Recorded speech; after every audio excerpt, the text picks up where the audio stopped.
Kakapasabog lang ng pinakahihintay nating bomba, mga tagahanga ng Barca.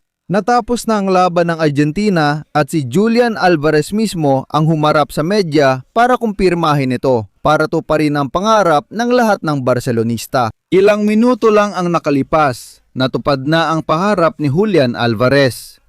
Pinasabog ni Julian Alvarez ang merkado ng mga transfer. Grabe, lahat ng media ay pinag-uusapan ito at si Julian Alvarez ay gumawa na ng desisyong penal. Nagsalalita siya sa publiko pagkatapos ng laban at binitiwan niya ang linyang magmamarka sa tag-init ang summer transfer market ng Football FC Barcelona. Inamin ng Argentinong striker na nakipag-usap siya sa Atletico de Madrid at para sa kanya, pinakamabuti ang transfer. Oo, hindi ito sismis, hindi ito haka-haka, walang lumabas na mamamahayag na nagsabi nito, si Julian Alvarez mismo ang nagsabi. At mag-ingat dahil ayon sa mga impormasyong kasama ng balitang ito, malinaw na ang Barca ang pangunahing target ni Julian Alvarez. Aalis ang manlalaro sa Atletico de Madrid at lilipat sa Barca. Pero sandali, dahil ang tunay na mahalaga ay hindi lang na gusto niyang umalis, ang mahalaga ay nagpasya siyang gawin ito ngayon mismo. At binabago nito ang lahat dahil tandaan mo na ang Real Madrid noong panahon na yon ay nag-alok na 150 milyong euro. Wala nang ibang nagsalita, hindi ito nakuha ng Real Madrid. Hindi nakuha ng Real Madrid na makuha siya dahil ang kagustuhan ng manlalaro ay pumirma sa Barca. Sa loob ng ilang linggo, pinag-usapan ang mga alok, mga pagpupulong, mga tawag at mga negosasyon. Pero kulang pa ang pinakamahalagang bahagi, ang opinyon ng pangunahing tauhan ng lahat ng ito, ang opinyon ni Julian Alvarez. At kaibigang kuler, kaibigang kuler. Kakakumpirma lang ni Julian Alvarez na yon mismo. Nasa atin na ang mahalagang bahagi dahil sinabi niyang kinausap niya ang Atletico de Madrid at naniniwala siyang ang paglipat ay pinakamainam para sa lahat. Maikli lang ang pahayag pero napakalalim ng ibig sabihin dahil ang isang manlalaro na lubos na masaya sa kanyang buhay ay hinding-hindi haharap sa media para aminin na gusto niyang umalis. Ibig sabihin nito ay desidido na siya, kumilos na ang manlalaro, ayaw niyang pumunta sa Arsenal, ayaw niyang pumunta sa Liverpool, gusto niyang maglaro sa Barcelona.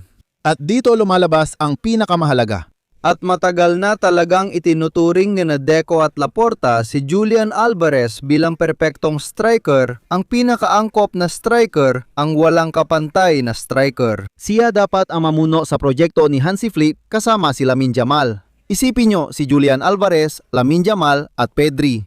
Kasama pa nila ang gumagawa ng malulupit na galaw at kalokohan sa laro. Hindi lang goals ang usapan, kundi pati pressure na dala ni Julian Alvarez. Kitang-kita sa laro ng Argentina ngayon, grabe talaga. Sisikat ang manlalarong ito. Gagawa ng kasaysayan ang manlalarong ito sa Barcelona. Wala akong duda. Bukod pa dyan, si Fabrizio Romano mismo, kung sakaling may kulang pang detalye, kinumpirma rin ito ng mabait at kilalang mamamahayag na si Fabrizio Romano.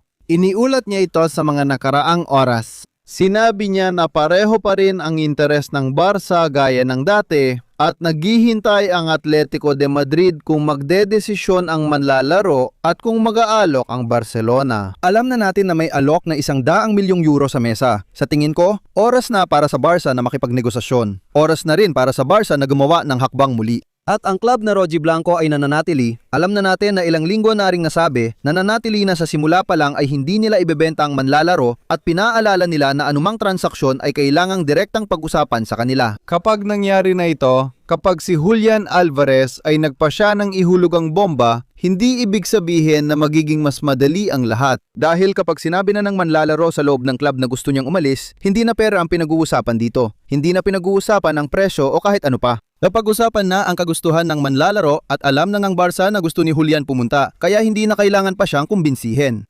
Alam na ng Barca na tiyak na mangyayari ang paglipat. Ang di pa natin alam at di pa kumpirmado ay kung may ibang manlalarong kasama sa transaksyong ito. Pwede nating pag-usapan sina Casado at Mark Bernal na nabanggit din noon na posibleng umalis. Hindi pa natin alam kung anong hihilingin ng Atletico de Madrid na yon. Pero nagsimula na ang lahat ng ito. Ang pinakamahalagang balita ay yung palagi kong binabanggit sa video na ito na para sa akin ay kamangha-mangha.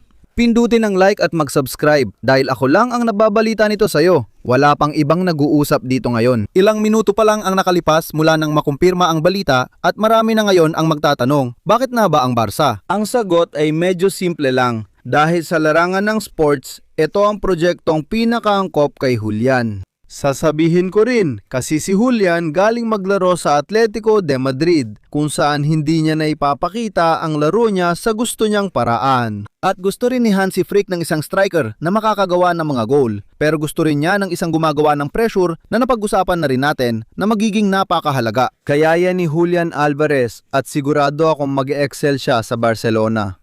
Marunong siyang makipag-ugnayan at gumawa ng espasyo sa gilid. Eksaktong mga katangian na ipinapakita niya mula pa nung nasa River Plate siya, tapos sa City at ngayon kamakailan lang sa Atletico de Madrid.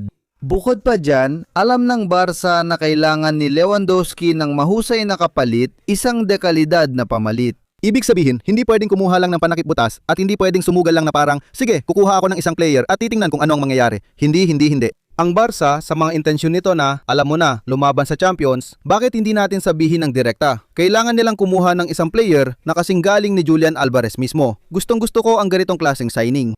Gustong-gusto ko na sinabi to sa publiko mismo ni Julian Alvarez.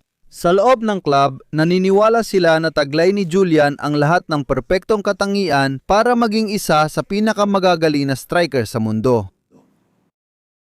Ngayon, ang hadlang na pinag-uusapan ng lahat ay malinaw ng Atletico de Madrid dahil ang pagkawala ni Julian ay siguradong magiging napakabigat na dagok. Ibig sabihin, malinaw yon. Pero mas masakit para kanila kung mawawala siya para lumipat sa Barca. Ilang araw lang ang nakalipas, nakita natin na mismong si Enrique Cerezo ay muling iginiit sa publiko na ayaw ng Atletico de Madrid na ibenta ang Argentinian. Iyan ang sinabi niya ilang araw lang ang nakalipas. Ngayon, nagbago na ang lahat at ipinakita niyang may mahaba siyang kontrata. Malamang isa ito sa pinakamalalaking transaksyon ng Barca, hindi lang ngayon kundi pati sa mga nakaraang taon. Wala akong duda. Magkakaroon ng tensyon, magkakaroon ng mga alok, magkakaroon ng mga kontra-alok. Ipapaalam namin sa iyo ang lahat ng galaw ng Barca, pahayag ng Atletico de Madrid at mga salita ni Julian Alvarez. Mag-subscribe ka na at pindutin ang like button. Ngayon, nagsalita na ang manlalaro. Kung may magtanong, ano nga ba ang pinagkaiba ng kahapon at ngayon? Kasi nagsalita na ang manlalaro at nabago nito ng buo ang sitwasyon. Ngayon, nakatutok ang lahat sa mga opisina ng Barca, sigurado ang abala sila, lalo na si Deco, na alam ng ilang araw lang ang nakalipas ay hindi pa yon opisyal, pero ngayon ay opisyal na. Nais nang umalis ni Julian mula sa Atletico de Madrid. Siya mismo ang nagsabi, hindi ito galing sa ibang mamamahayag. Sa ganitong sitwasyon, hindi pwedeng maghintay. Deco, kumilos ka na agad at tapusin ang pagkuha sa kanya pakiusap. Pag-aaralan ng Barca ang istrukturang pinansyal, posibleng magbenta. Hindi ko alam ang lagay ngayon, pero huli naming napag-usapan, kaya ng Barca kumuha ng ganitong kalaking manlalaro. Nakalatag na ang lahat dahil pinag-uusapan natin, ang manlalarong tsak mag-iwan ng marka sa Camp Nou, hindi lang basta may potensyal. At dahil dyan, hindi palalampasin ni Laporta ang pagkakataon na makuha ang isa sa pinakamagagaling na striker sa kasulukuyan. Ang tunay na mahalaga ngayon ay hindi natapos na ang paglipat, hindi pa ito nangyayari. Ang maganda dito, nagdesisyon na ang manlalaro at sa unang pagkakataon, mismong si Julian ang umami nito sa publiko. Pag gumawa ng desisyon ang mga larong may ganung antas, ibig sabihin, nagbago na ang lahat. Mga kaibigan ng Barca, hoy, buhay pa ang kwento sa pagitan ng Barca at Julian Alvarez. Dati sabi ng iba, hindi siya darating, pero ngayon may malaking pagbabago. Barca kahapon ngayon at magpakailanman. Kita-kits sa susunod na video.